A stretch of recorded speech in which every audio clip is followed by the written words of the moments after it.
บางวีก็เลยบุกไปจ้าบ่ได้จังว่าโอ้ยคันบ่ซื้อก็ดีก็บ่กูสิยาก เว้าเรื่องเลขนี่โซก็เรื่องเลขก็พ่อใหญ่นี่เบิดมือก็โซได้เนาะพ่อใหญ่เนาะแนวมักเนาะ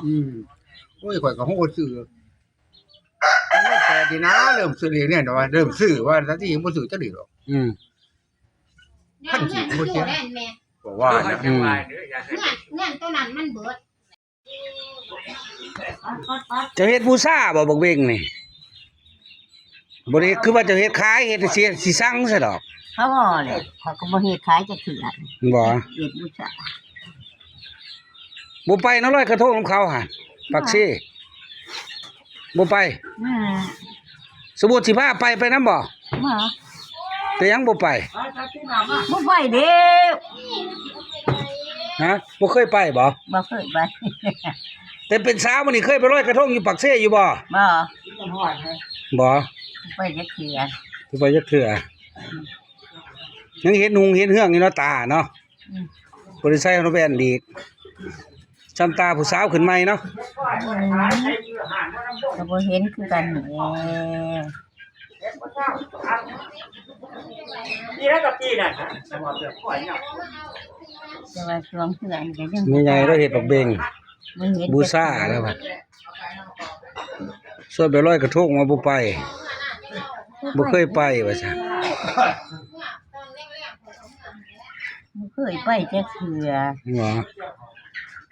จักปีแล้วปีนี้อายุหานอายุจักปีแล้วปีนี้ จักดิ ห่วยบ่ชื่ออายุตัวเองเฮ็ดจังได๋ ก็บ่เฮ็ดจังได๋แหละก็อยู่จังซี่แหละ มันนักบ่ชื่อเนาะ อืม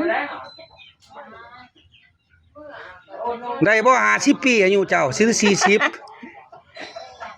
ประมาณ50ได้บ่อายุเจ้า ได้ก็ได้ที่บ่ได้แล้วก็ได้ติ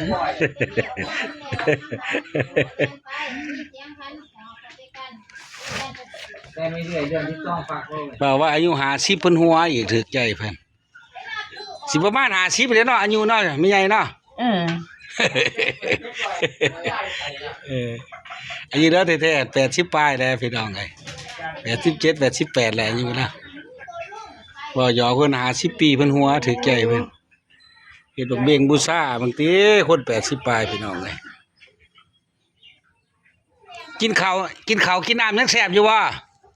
พวกกินเด้อ ก็กินอยู่เนาะซีดเนี่ยยำได้น้ำเขาอยู่บ่ซีดงัวซีด โอ้ย กล้ บ่ วย เด้ความบ่มีแขวได้ บ่อาจจะกินข้าวกับหยังซั่นแต่ละมื้อนี่ กินกระจำกินกระหน่ำมันนั่นแหละ โอ้จำกินแต่น้ำมันคงบ่มีแขวเนาะ อืม